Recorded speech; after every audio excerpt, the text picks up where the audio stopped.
Hello, folks. Welcome to this webinar. Thanks for joining.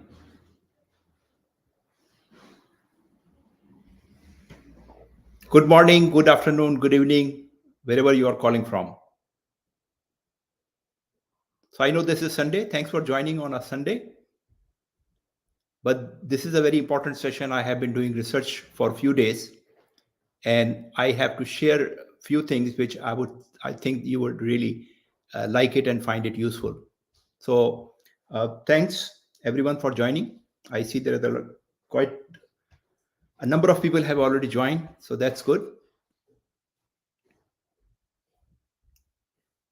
So just to ensure that the technology is working fine, just confirm in the chat that you can see my picture, my video, and you can hear me clearly.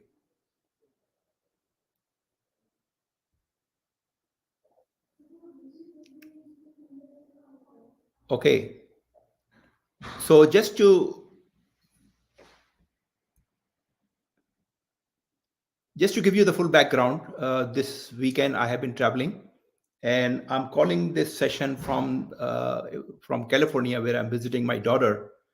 So there is family in the background. If you hear anything sounds like a family noise, please just ignore it. I'll try to do my best as well as possible. So technology is working fine. That's a good thing. So folks, let me give you a little quick background before I start formally with my slides. We are in today's time are passing through a very critical times. The world is changing, as everybody would agree. Based on that, businesses are changing and business processes are changing. Based on the business process change, the roles are changing. And we, the finance community, is one of these professional group of professionals who really are going to be impacted by this change significantly. And unfortunately, there is not much guidance available in a structured form. It's all up to the individual professional effort to really learn, educate themselves, find out what they need to do. But the worst thing could happen to anyone is that just see this change coming up, going through, and do nothing. So I thought that in my limited capacity, probably I could do some research and help you what's going on and what at minimum we could do to secure, safeguard our future, the days which are coming very fast. So I have been doing research for a few days, and my favorite places to really get some real insight is McKinsey, Accenture, Boston Business Group, Consulting Group, Big Four websites, Gartner. These are very reliable and reputed sources of information. So not everybody is able to really do that, but I have done it for you. And I have compiled this information in a meaningful way to share with you so you could really extract what you need to do in these critical times. Now, there are challenges as well as opportunities. And I will say that going through this research and going through this insight, I could tell you that yes, there are challenges, but there are more opportunities. But the balance of challenges and opportunities is really up to you. How much effort you make. If you prepare yourself for the opportunity, you will grab the opportunity. If you don't prepare, just watch it, you might face more challenges. So it's really up to the individual. And that is why I think it's very important for you to understand what are we going through right now. So you can leave your questions in the chat box. I hope my video is clear. Some people are saying that video is not visible. So during my presentation, you can leave your question in the chat box, and I'll come back during this session or after the session to address your question. But hopefully you will get most answers to your questions through my talk I'm going to deliver for a few minutes. So let me open my slides.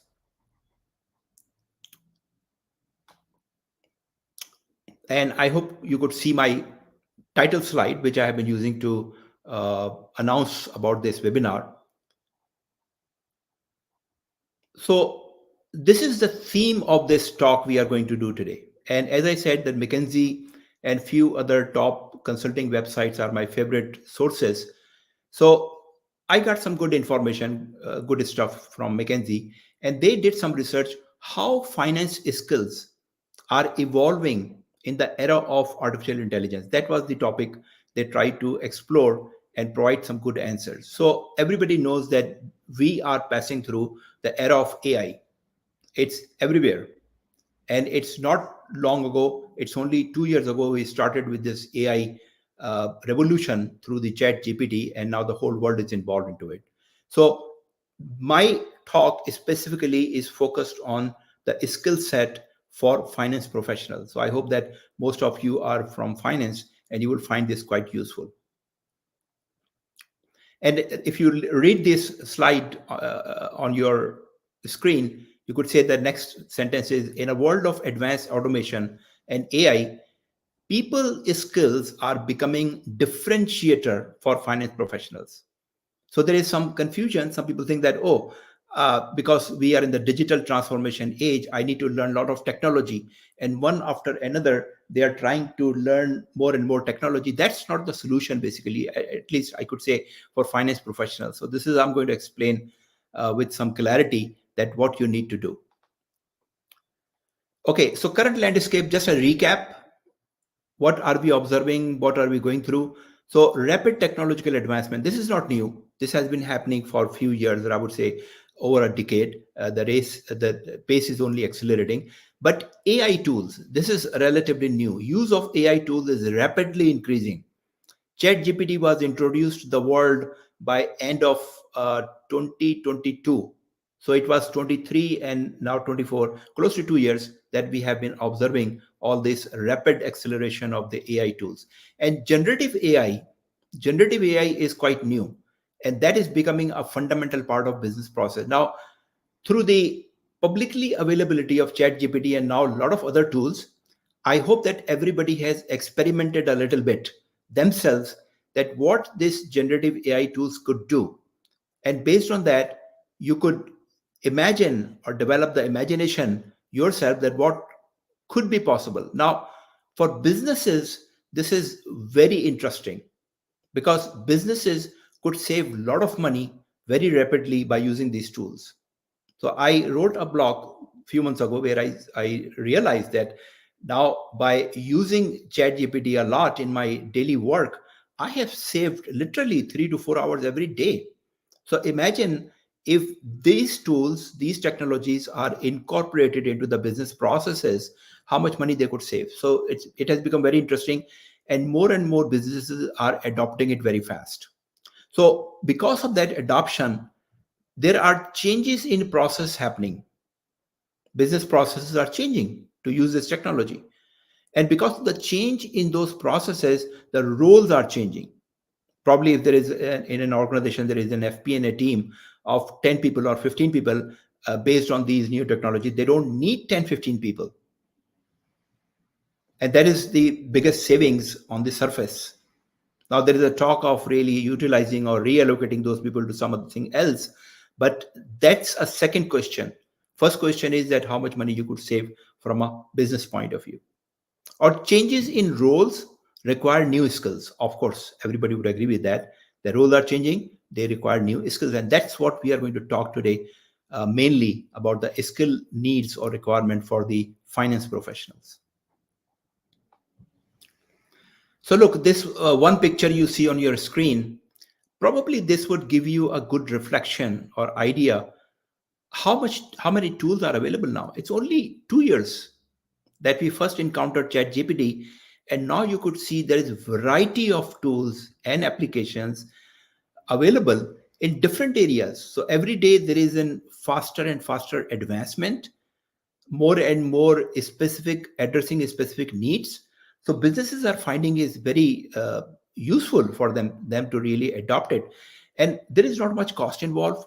Most of the tools are available free with some payment plans. So as an individual or as a business, you find a lot of opportunity to save cost as well as improve your productivity significantly. And I would suggest one personal advice to finance professionals. So businesses are still not really geared up in a general way. If you look around in the business landscape, you will find that some businesses are quite ahead using these technologies. Some businesses are lagging behind.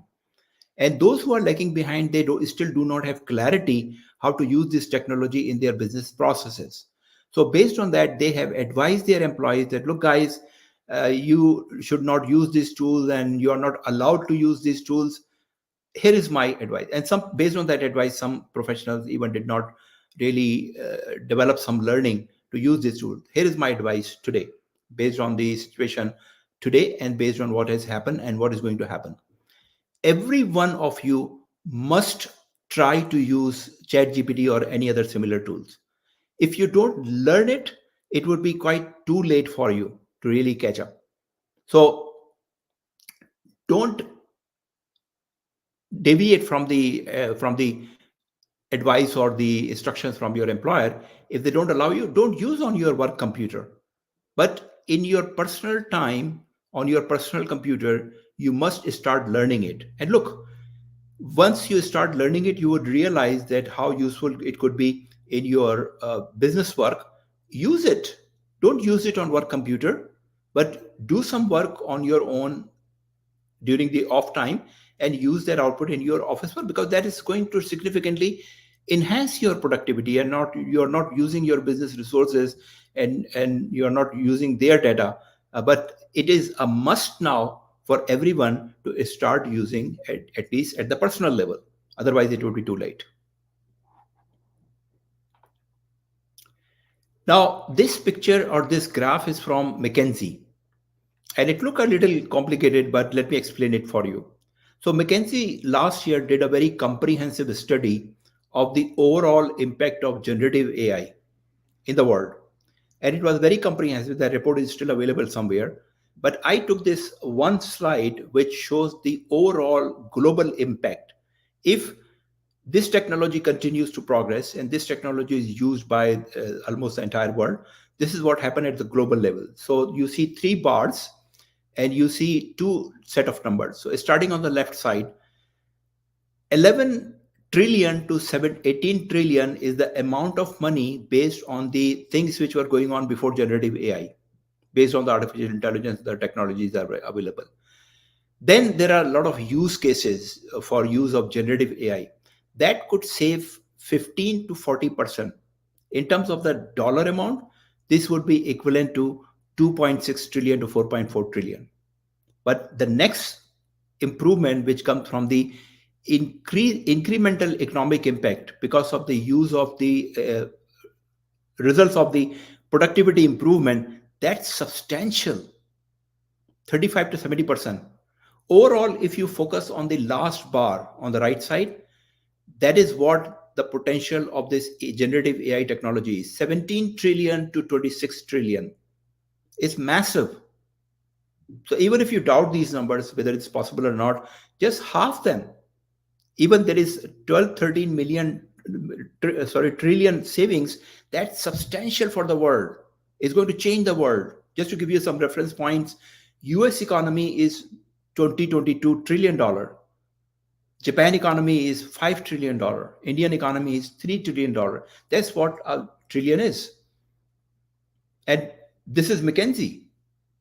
If these savings are realized, achieved in 2, 3, 4 years, world would be a very different place. And that is why now more people are talking about the prosperity or abundance based on these technologies. There would be so much available that nobody would complain. So just keep that context in mind.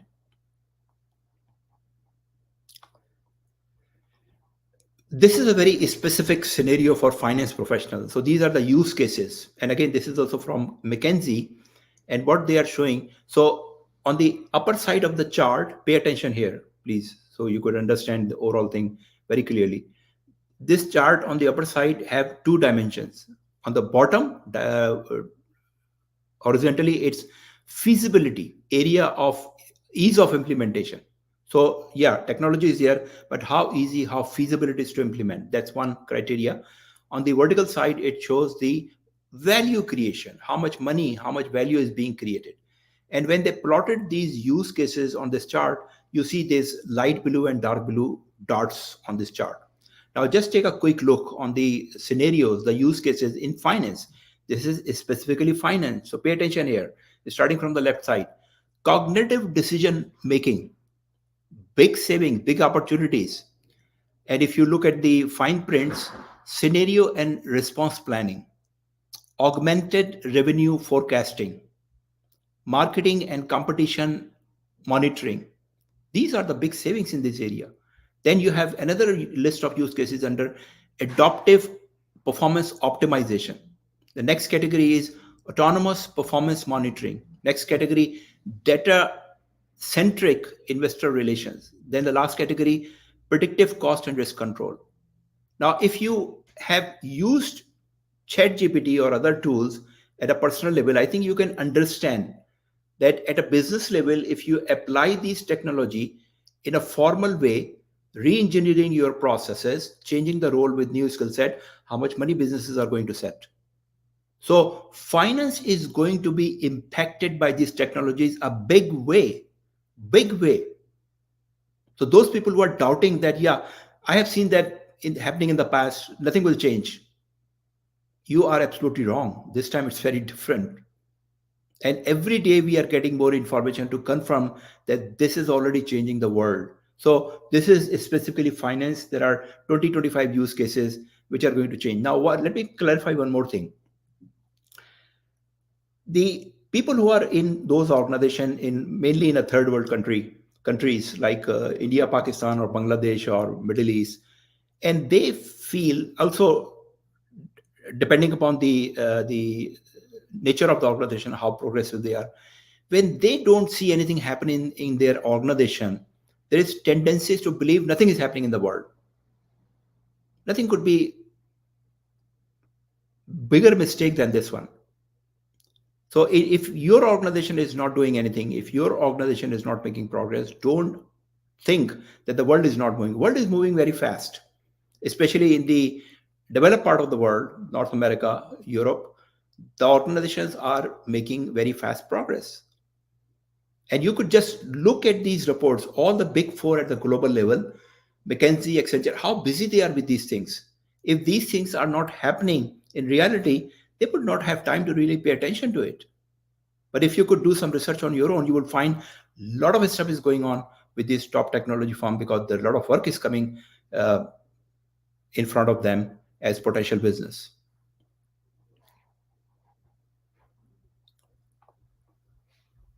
Okay, so I'm going to show you a couple of slides. It's a demonstration what is changing, as well as very interesting for you. So this is also a research from McKinsey.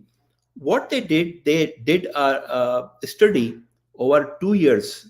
That was a little before 2018 to 2022, where they tried to look at the finance positions posted for the demand of the talent.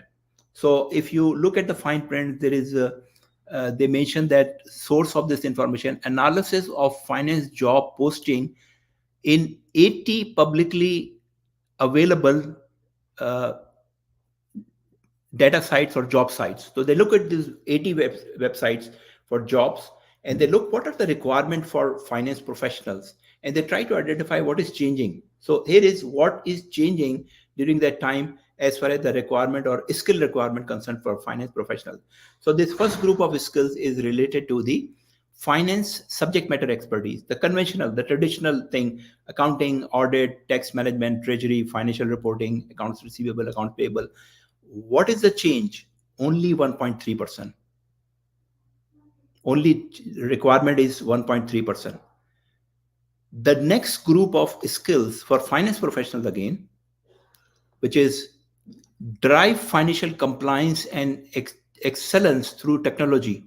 In this category, the skills are regulatory compliance, business process improvement, control and risk analysis, MS Office and desktop productivity tools, finance software and automation, and managing data.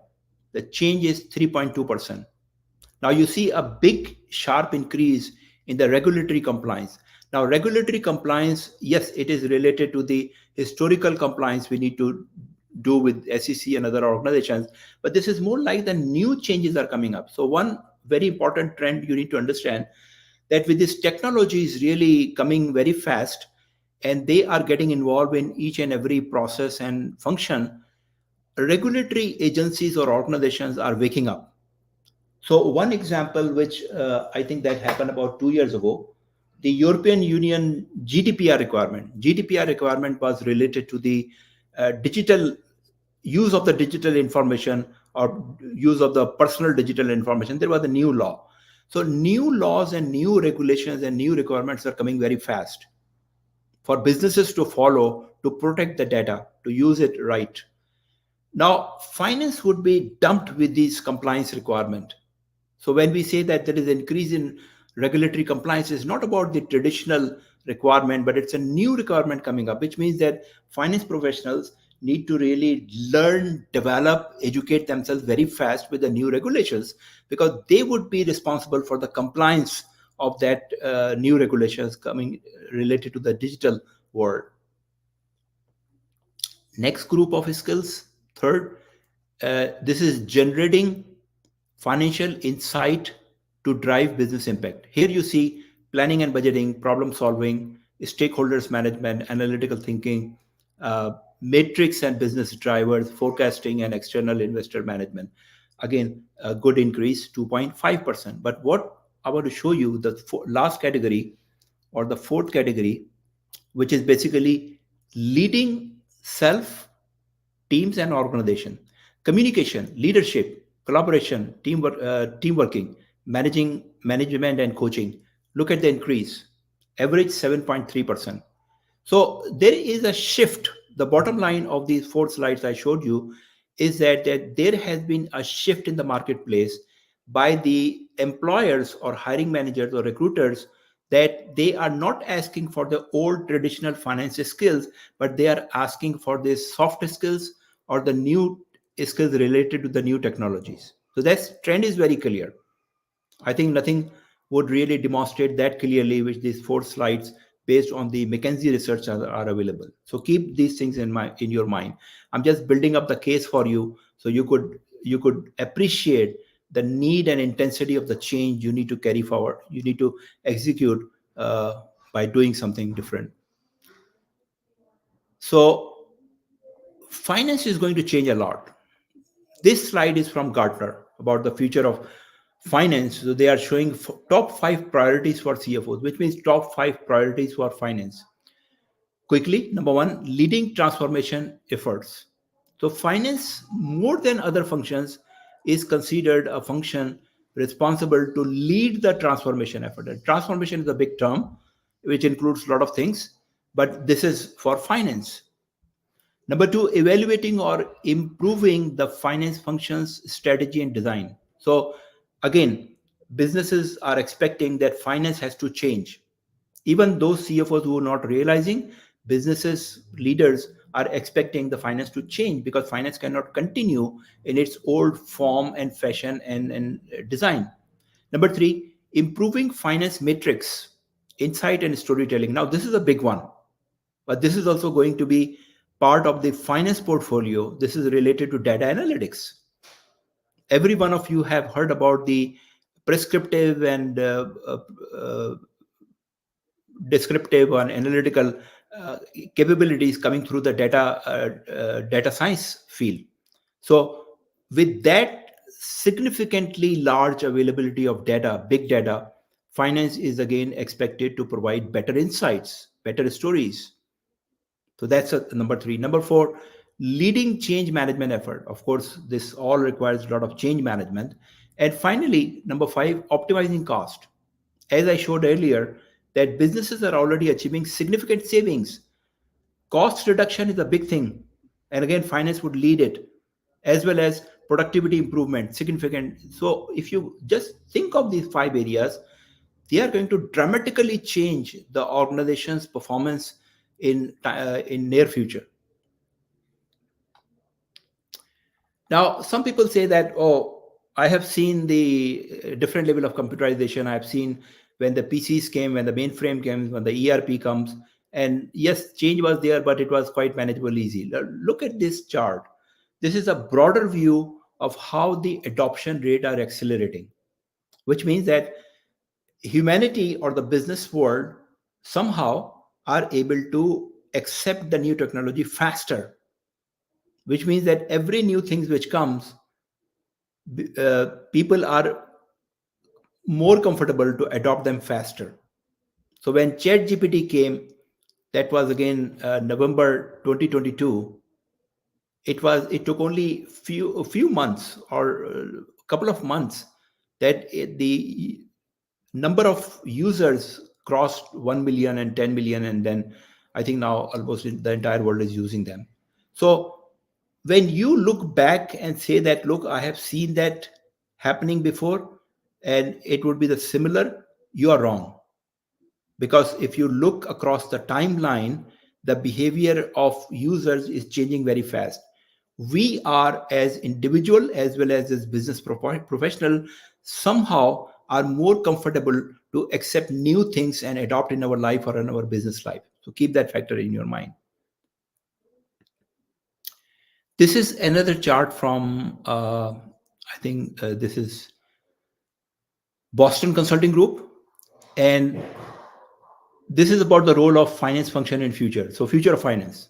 So the headline, role of finance function is shifting from passive facilitator to proactive partner. What does it mean? Look at the different phases. So used to be bookkeeper long time ago. There is no bookkeeper nowadays. But then there are many functions, finance functions perform as platform manager. They are managing these things only. And then there has been a lot of talk about business partnering. So we thought that, okay, ultimately finance has to play the role of business partners, right? That is what we considered as ultimate. Look at the next two boxes. So next to business partner is a strategic partner. Yeah, business partner at the business unit level, but a strategic partner is at the corporate level, at the entity level. So you have to develop at the level where you could deal with the CEO strategy stuff. And finally, there is one more box now, value driver. What is value driver? It's an initiator. Finance now is expected to initiate these big changes, initiate the cost reduction drives, initiate the optimization, initiate the data revolution. Are we ready? Are we prepared? In some organization, yes. In most organization, no. So, what is the message here? Let me clarify for that for you. Going forward in finance function, there are no more low profile roles. There are no more bookkeepers needed, accountant needed. There are no more treasury managers needed. There are no more accounting managers needed. What is needed in finance is only high profile role: business partner, strategic partner, or value driver. Are you ready for it? So if you are not ready, this is the time to look at your skill set and develop the skills to become a business partner or a strategic partner or value driver. Because if you look at any finance organization, based on the number of people, create a horizontal line right in the middle. Right in the middle. So you look at the org chart of finance, and right in the middle, create a horizontal line. All rows below that horizontal line are at risk, lower side. If you are unfortunately at that side, lower half of the org chart, you need to make your best effort to move into the upper half as fast, as quickly as possible. Otherwise, you may not find any role for you. So what is going on right now? So future, you can still call it future, but this is all is happening now. So increase adoption of AI and machine learning in finance, in accounting, which is helping to automate the routine tasks or the processes, which means that all accounting activities are automated. Risk management is significantly developing with the AI, and the potential is huge in these areas where we are talking about the cognitive capacity of these technologies. They are going to soon surpass or pass the human capabilities. I was listening to a podcast where the Elon Musk was directly giving his interview, uh, and this is very recent, about a couple of weeks ago. And in that interview, he clearly mentioned. Now he's a controversial personality, but at least we can give him some regard for his vision and understanding of the technology. So this is his words. He said that, look, in 12 months, 1 year, the AI capability would reach to the human intelligence level. 1 year, 12 months only. And in 5 years, according to him, the overall collective capability of AI would surpass the collective capability of human intelligence global level? 5 years. Now, different experts have different timelines. Nobody now denies, nobody says it's not possible. They are only have differences based on the timeline, whether it's 5 years or 10 years or 15 years, but everybody agrees that it's going to happen, that soon the artificial intelligence would exceed the collective human intelligence. So just keeping that in mind. Now look at this chart again. So adoption of AI, which are in benefiting enhanced decision making in each and every area, right? Data analytics, big thing for finance. Data management, predictive and prescriptive analytics. Businesses are impatiently waiting for this. Cost optimization leading to innovation. So every traditional function like finance, marketing, operations, they are going to save money.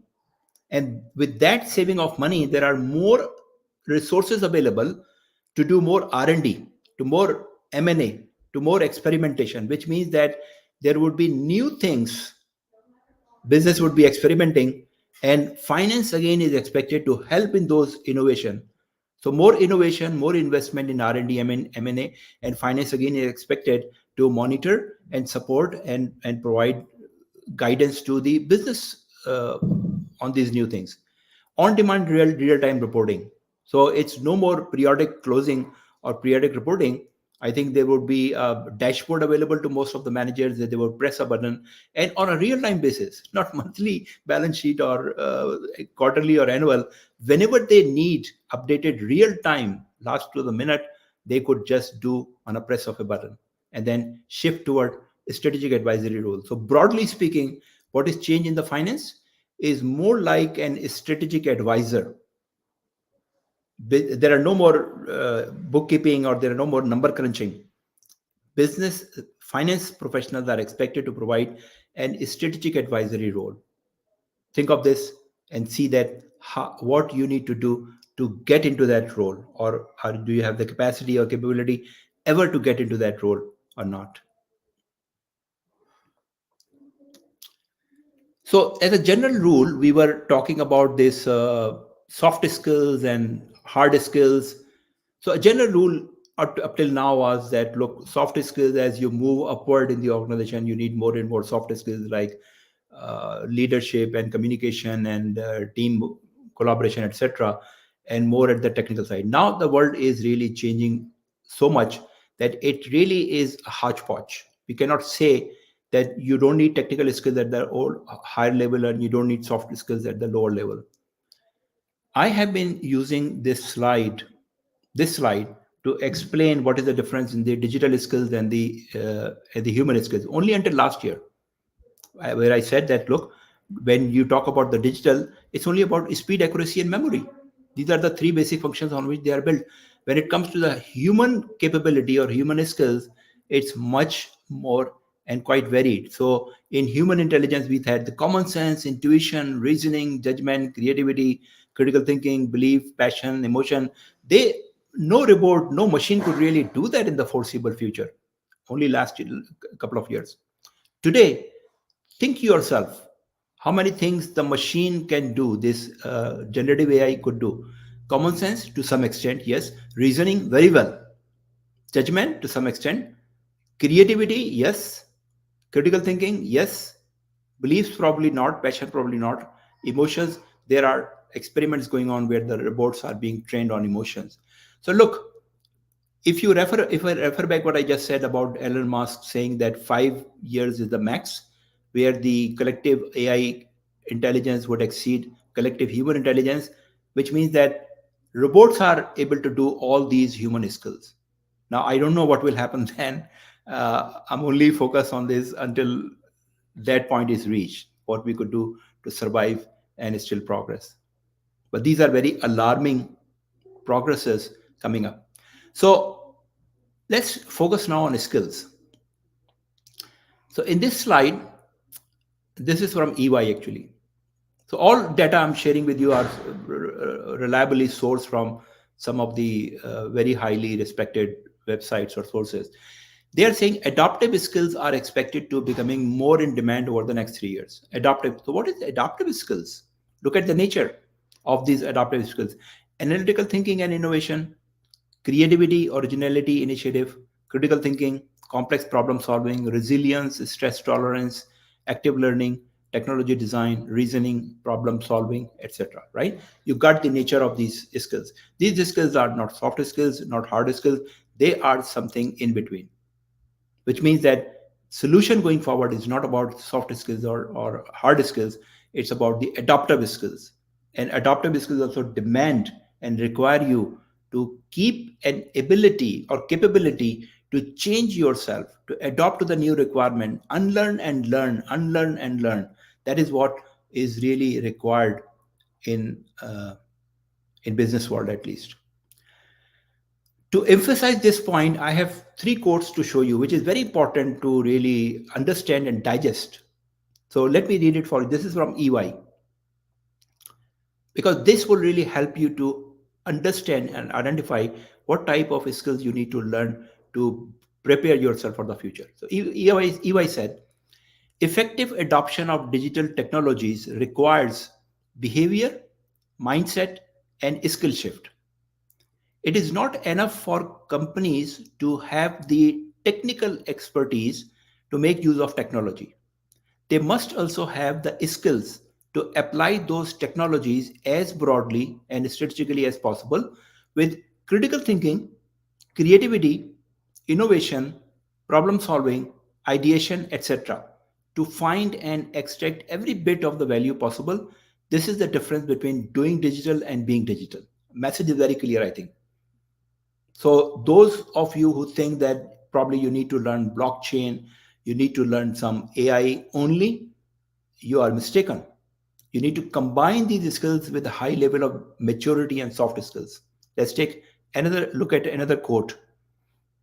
This is from a IT human resource executive from a company.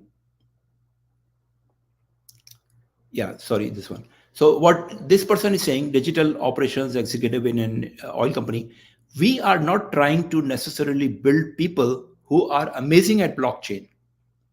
We are trying to build people who are creative and innovative, can use whether the technology is and be adaptive and open to learning.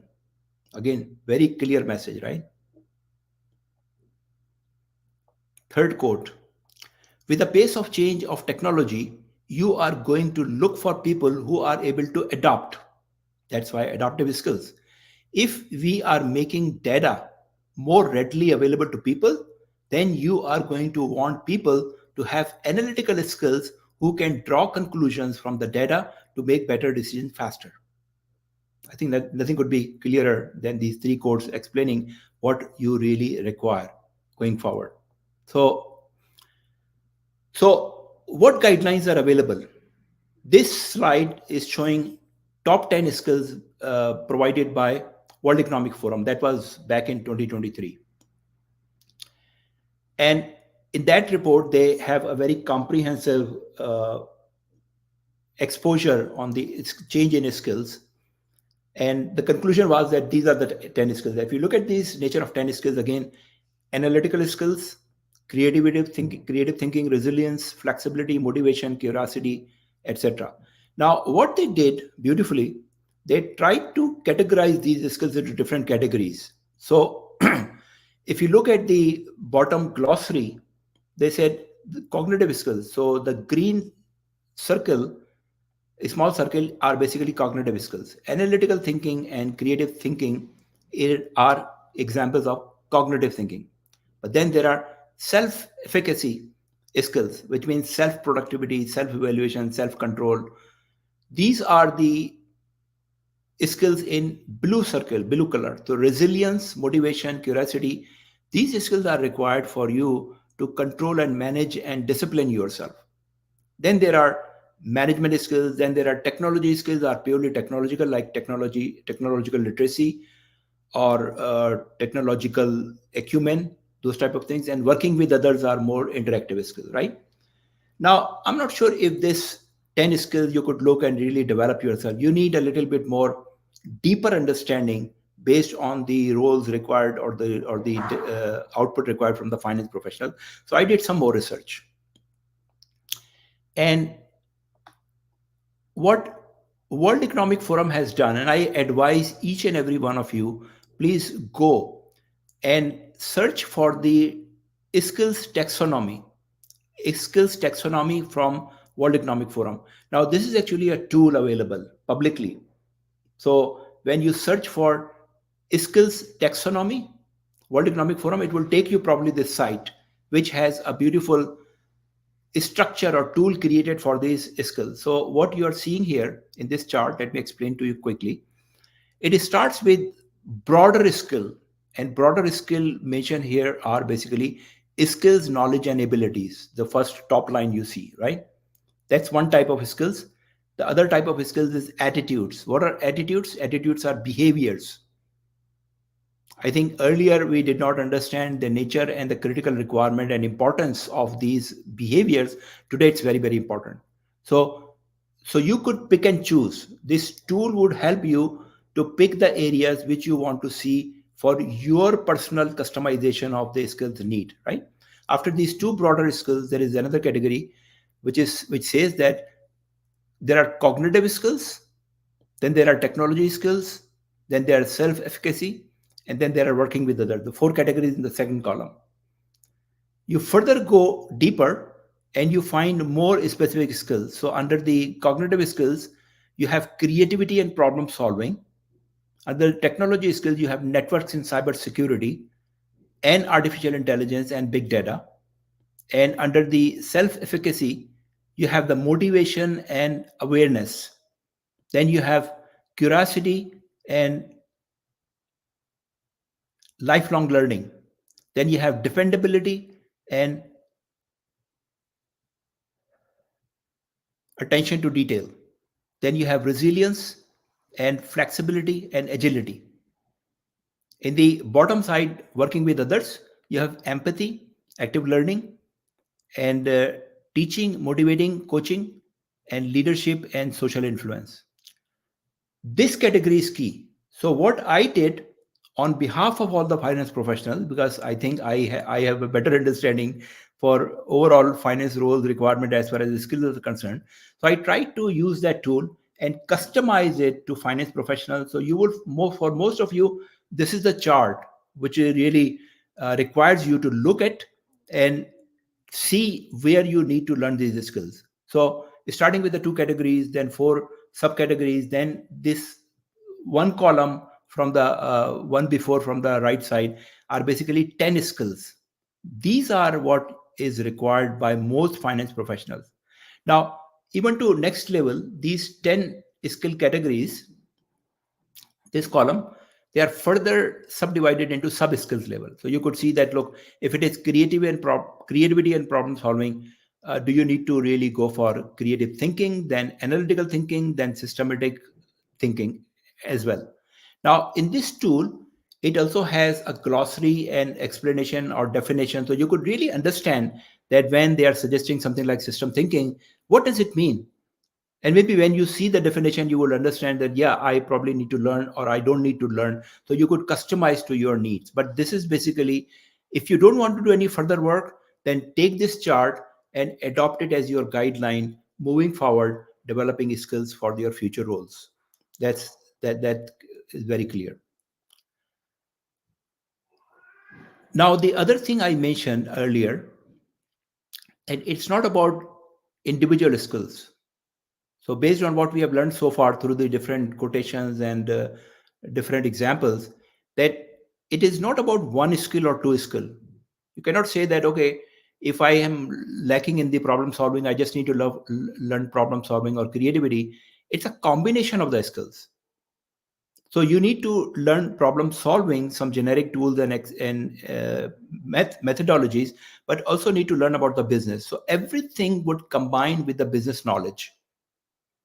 That takes me to the next slide. So look, when I was working on these skills, I tried to create a framework, and this is a framework. You need to develop skills in four categories. So let's start with the leadership skills. Leadership skills are very clear. These are soft skills: communication, storytelling, emotional intelligence, etc., etc. Right? That's one category. Then you have another category, business insight or business acumen, where you have the business models, comparative advantage, strategic thinking, innovation, ESG, customer journey, strategy map, etc., etc. Now, these two categories on the top are mainly related to digital or technologies, what we are talking about.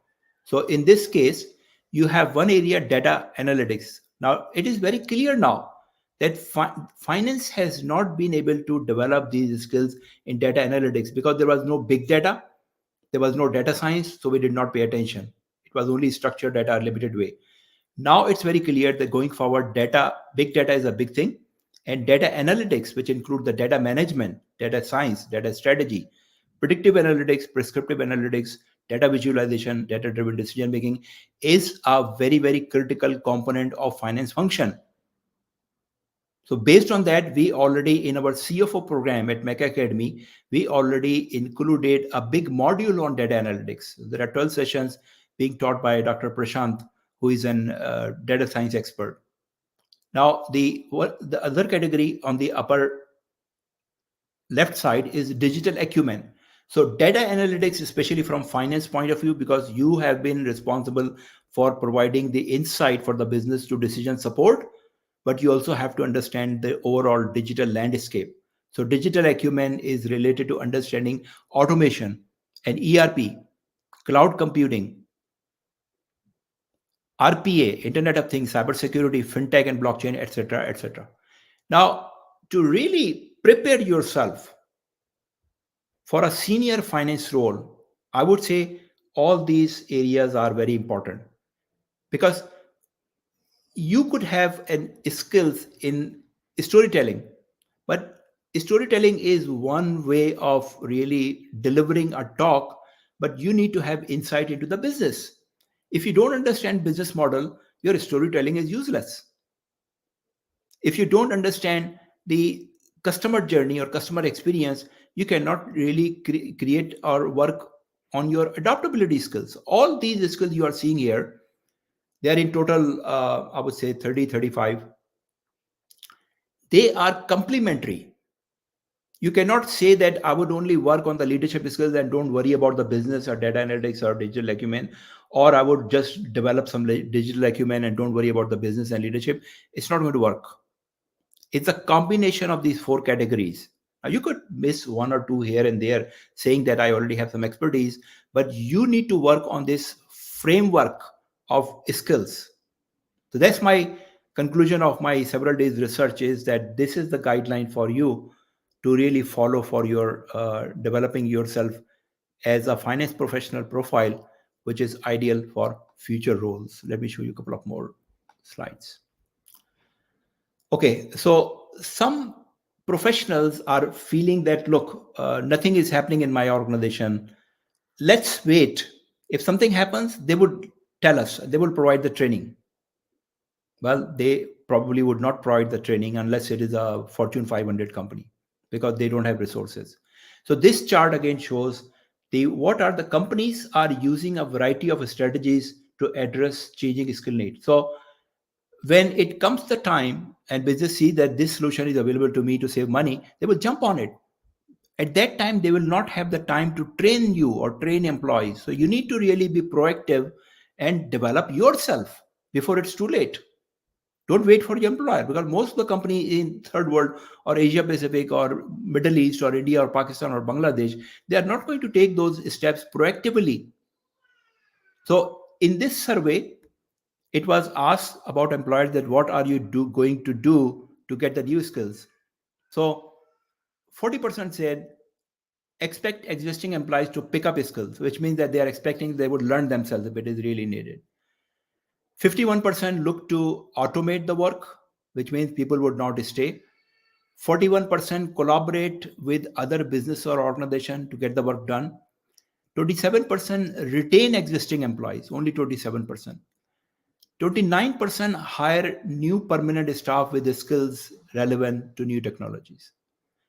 30% would outsource. 27% reduce staff whose skills do not align with the technology need. 27% hire new temporary staff with the skills relevant to the new technology. Bottom line is that when the time will come, if nothing is happening in your organization, when the time will come, they would like to use those tools. They would not wait, or they will not have resources or time to train the existing employees. They will let them go and bring the new employees. That's very clear. In that scenario, what will you do? So, folks, time is today to do something, take action now. This is another chart demonstrating, based on research, demonstrating the same things, that they want to reskill and upskill these employers. As I said, that the only exception is Fortune 500 companies. Other than that, most companies are not able to do it.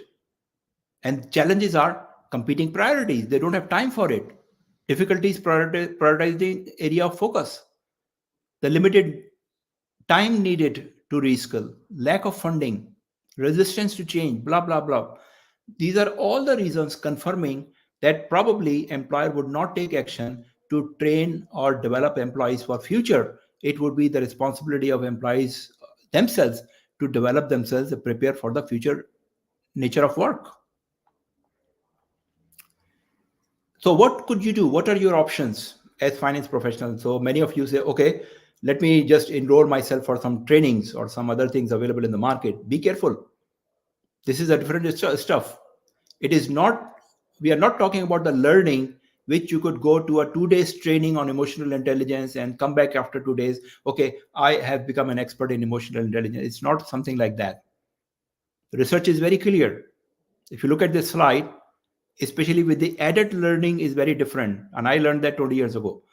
Reading, most of the time we are reading books, reading literature, or hearing lectures, or seeing lectures, or watching videos, watching movies. Nothing works except you really involve yourself into it. Participation in a discussion, or giving a talk, or doing a dramatic presentation, or simulating some real experience, or doing some real time activity. Unless you get involved yourself, sorry, in a sort of experimental way, you are not going to retain that knowledge. And this is what I say, that don't be a person just dumping knowledge on your mind. 90% or 95% of the professionals are in the business of accumulating knowledge after knowledge after knowledge. That doesn't work. You need to use that knowledge. You need to execute that knowledge to learn it deeply inside you. So what is the solution?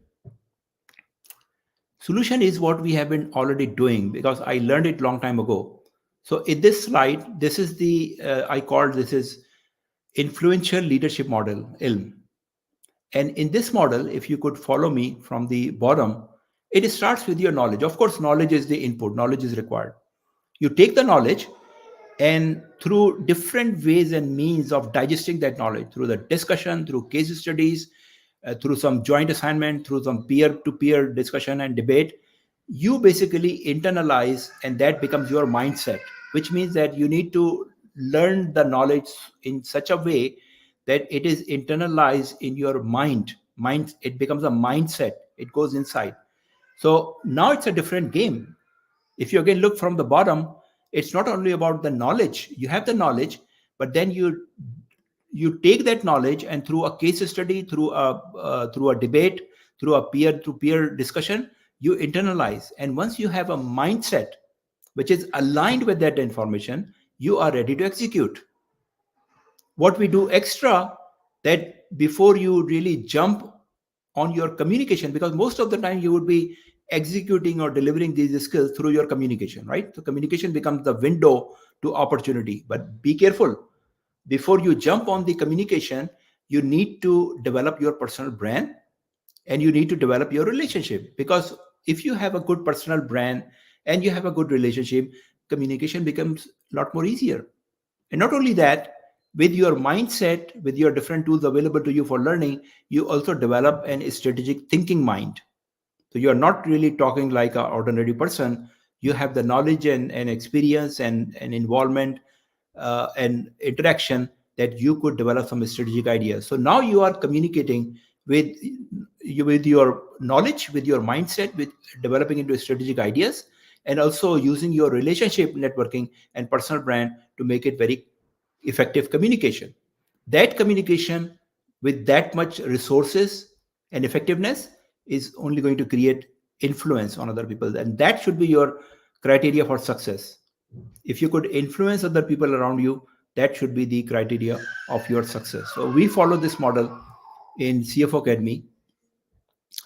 And I could tell you, so I'm trying to move to providing some solutions or some advices or some ideas to you.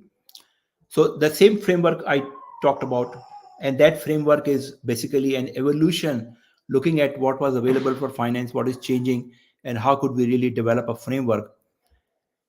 In CFO program, because that's the place where I really experiment or implement these ideas and see the results. So we have been running now 15, 16 batches.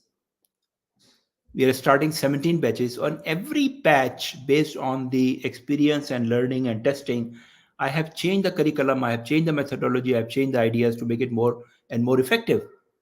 And I could tell you that the batch 15 and 16 have the benefit of accumulative learning over a period of time. So now that we are in the critical time of the world is changing very fast, how could we not really bring the updated learning which we need in these times to the CFO program? So when I created this framework, I took upon me to make that a curriculum. What I suggested as a framework for new skills learning, that is exactly the curriculum or updated curriculum, which is digital heavy.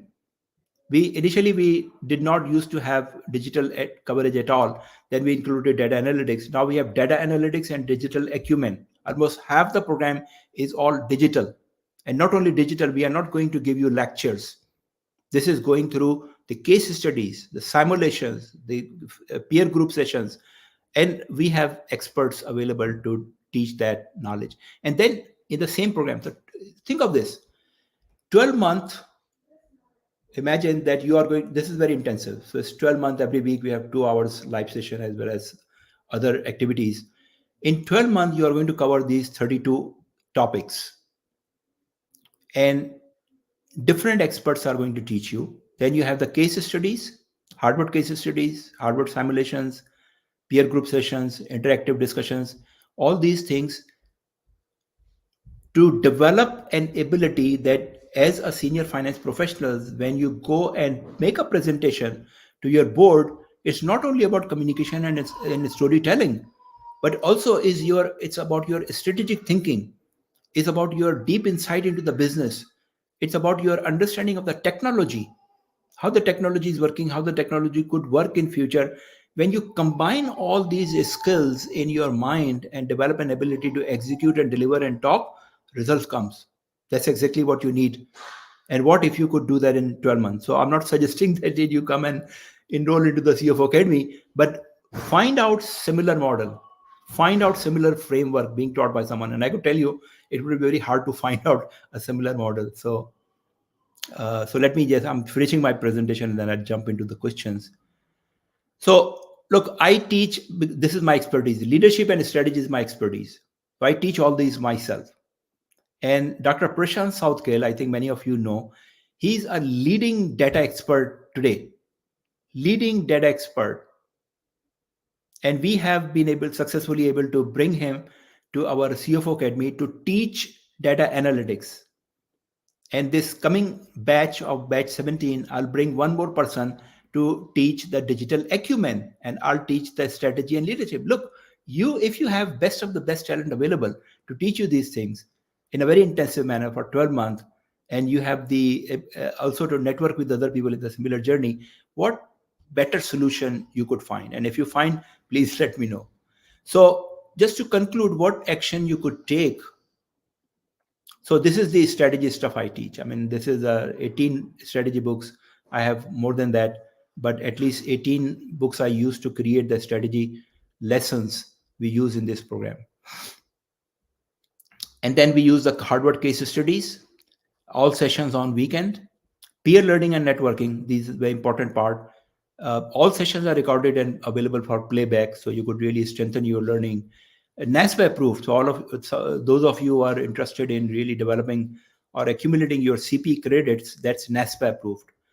To overall, close to 100 hours of learning and coaching, you will get a certificate of completion, which is NASPA endorsed. So every accounting body around the world would accept that. and then there is an active Mecca alumni you become part of. So people come into Mecca with certain program, but they never go back and they continue and stay in the alumni group. And yeah, so currently 17th batch is starting from 6th of July. So we have some time. And what I do that people who are able to make quick early decision, I provide incentive.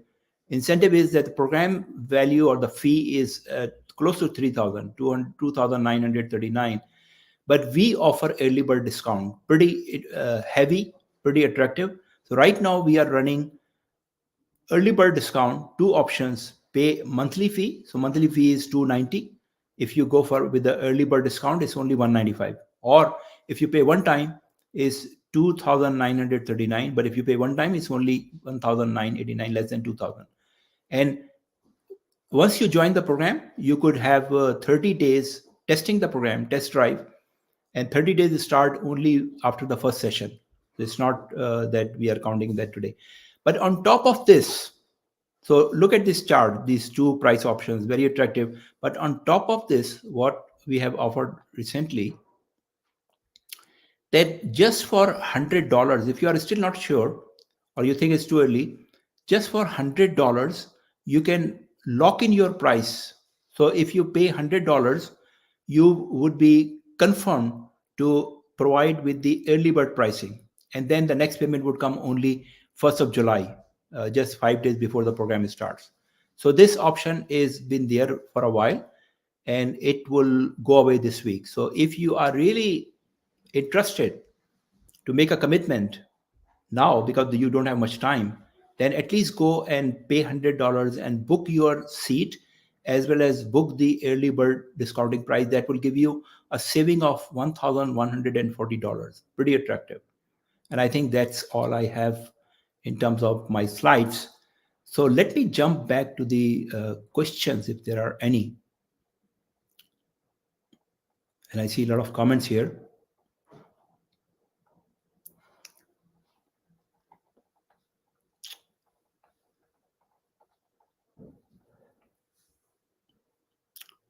So how I'm starting from the last question then.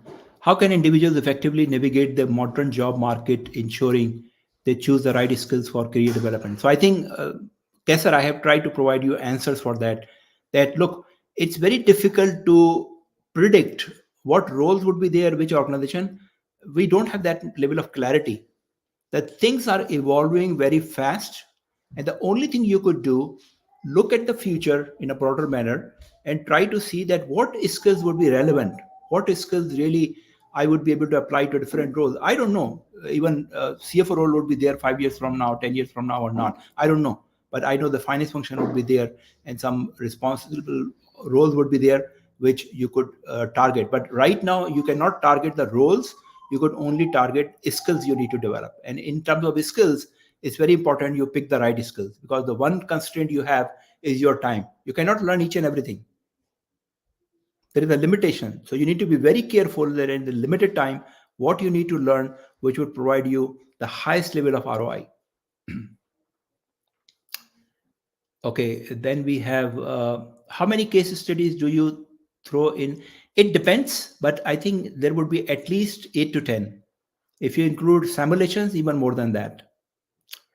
Skill taxonomy, if you can share the link. Okay, I can send the link, but as I said, that just search, Google search skill taxonomy and World Economic Forum, WED, and you will find it.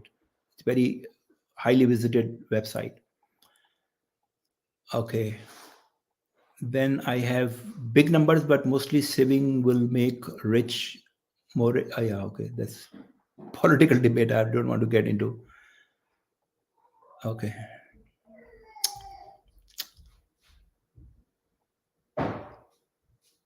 Okay, thanks Salim Saab for bringing to the table the key drivers which are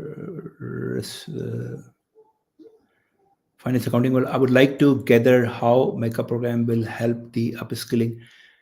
Visit the website. I think there is a lot of information. You can talk to a lot of people actually. There are more than 500 alumni, part of your group. Just ask someone if they are alumni and ask them how the program worked for them.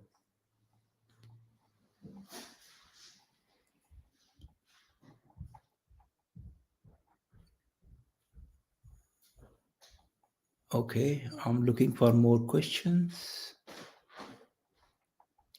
Okay, there are few new comments. Let me look at that.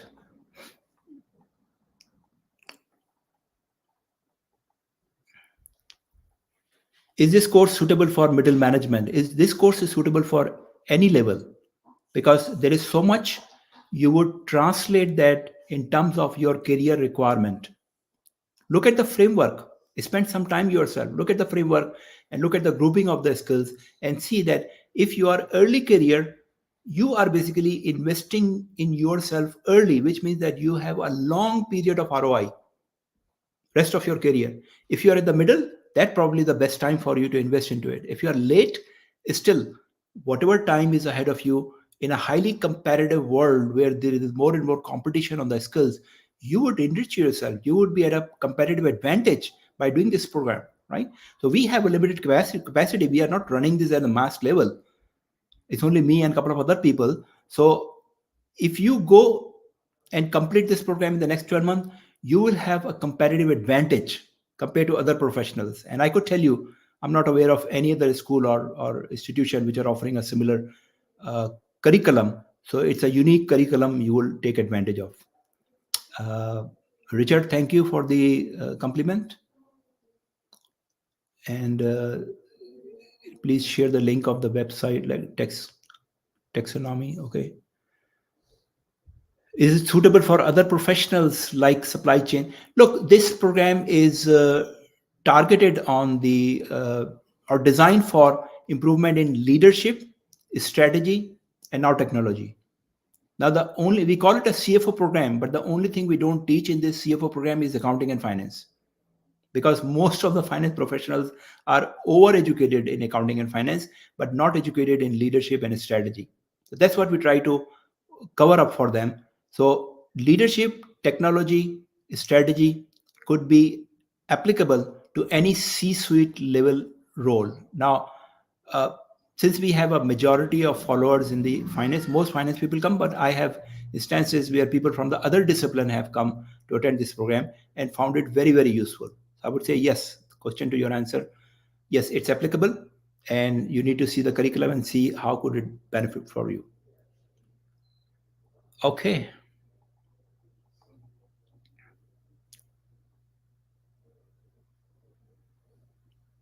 Okay, so I would like to stop here, but feel free to reach me if you still have any questions, comments, or you need some further clarification. You can reach me through my LinkedIn profile or through several other sources. I'm pretty much available on LinkedIn. And I hope that this session information I shared with you was useful. I hope the recording should be available. Check back later on the LinkedIn where this LinkedIn Live was posted, and hopefully you should be able to really watch the recording as well as download. I'll ensure that you also get the copy of my PowerPoint presentation in this. So, folks, thank you very much again on this Sunday. And but I hope that your time well spent, so you would not regret wasting this little hour or similar time with me. Thank you very much, and I'll see you next time. Thanks. Goodbye now, everyone.